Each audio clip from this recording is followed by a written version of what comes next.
Kama ni mara yako ya kwanza unatembelea chaneli yetu ya Top 5 Media, tunakuomba ubonyeze neno subscribe, kisha kwa chini itatokea alama ya kengele. Tunakuomba ubonyeze kengele hiyo ili uwe wa kwanza kupokea taarifa katika chaneli yetu. Asante.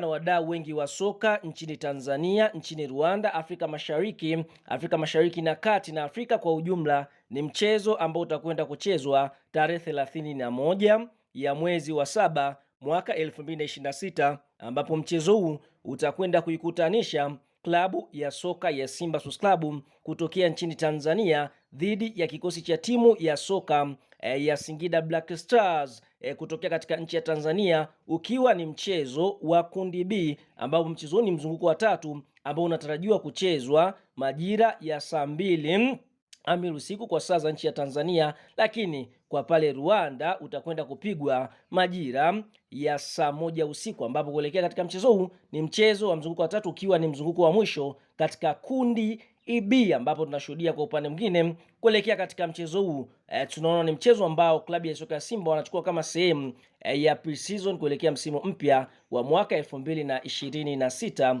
2027, ambapo tunafahamu wote klabu ya soka ya Simba wanakwenda kukutana na Singida Black Stars ambao wameshazoea kukutana katika michezo 10 ya mwisho kukutana. Basi Simba ameshinda michezo 9, sare ikiwa ni mchezo mmoja, na ikumbukwe kunako msimamo wa kundi B, basi Singida Black Stars wao wapo katika nafasi ya pili wakiwa wamecheza michezo miwili, wameshinda mchezo mmoja na kupoteza mchezo mmoja. Singida wamefunga mabao 4 na wao kuruhusu mabao 3 wakiwa na faida bao 1 na alama zao 3, lakini Singida wanakwenda kukutana na Simba ambao tayari imeshaondoshwa katika michuano mikubwa ya Sekafa Kagame Cup, ambapo Simba kwa upande mwingine wapo nafasi ya 3 wakiwa wamecheza michezo miwili, wametoa sare michezo yote wakiwa na pointi 0 na alama zao 2 katika nafasi ya 3 ya msimamo wa kundi hili B, ambapo tunashuhudia wote kwa upande mwingine Simba wamekwenda pale nchini Rwanda kama sehemu ya kujiandaa na msimu mpya wa mashindano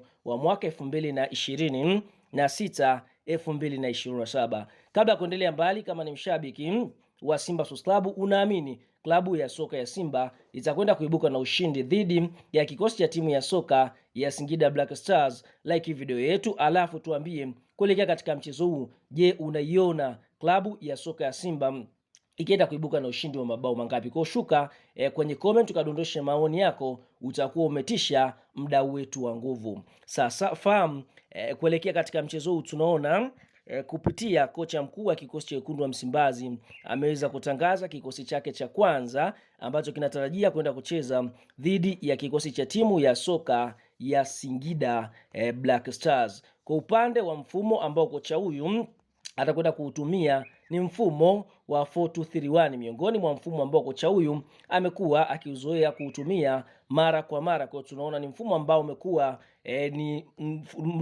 ni mfumo mama ndani ya kikosi cha Wekundu wa Msimbazi. Sasa kwa upande wa golikipa ambaye atakwenda kusimama katika milingoti mitatu, hapa atakwenda kuanza Jibila Kasali. Eneo la fullback namba 2 atakwenda kuanza Shomari Kapombe, show me the way. Fullback namba 3 atakwenda kuanza Nixon Clement Kibabage. Katika eneo la center back namba 4 atakwenda kuanza Vedasus Masinde, huku center back namba 5 akienda kuanza Rushan The Rock. Katika eneo la kiungo namba 6 hapa atakwenda kuanza mchezaji anaofahamika kwa jina la Yusufu Ali Kagoma, miongoni mwa wachezaji ambao wanafanya vizuri ndani ya kikosi cha Wekundu wa Msimbazi. Lakini eneo la winga namba 7 klabu ya soka ya Simba wanatarajia kuanza na Libase Gweye, miongoni mwa wachezaji ambao wanafanya vizuri ndani ya kikosi cha Wekundu wa Msimbazi. Na eneo la kiungo namba 8 hapa klabu ya soka ya Simba watarajia kuanza na mchezaji anaofahamika kwa jina la Kelvin Nashon, ambapo tunaona ni miongoni mwa viungo wapya kabisa ndani ya kikosi cha Wekundu wa Msimbazi. Na mshambuliaji ambaye atakwenda kusimama katika ile safu ya ushambuliaji ya klabu ya soka ya Simba ni mchezaji Ibrahim Dombia, ambapo wenyewe wanapenda kumuita Osmani. Kwa mara ya kwanza anakwenda kuanza katika michezo hii ya Sekafa Kagame Cup. Eneo la kiungo namba 10 hapa atakwenda kuanza kiungo mtulivu Mwamba Lusaka Clatous Toto Chama, miongoni mwa wachezaji bora kabisa ndani ya kikosi cha Wekundu wa Msimbazi. Na katika eneo la winga namba 11 klabu ya soka ya Simba Sports Club wataanza kuanza na Celesto Makigwala. Kwa mara ya kwanza nyota huyu anaingia katika kikosi cha kwanza. Kwa hiyo tunaona hicho ndicho kikosi cha kwanza cha mnyama Simba dhidi ya Singida Black Stars, kikiwa kimeshona kidogo kutokana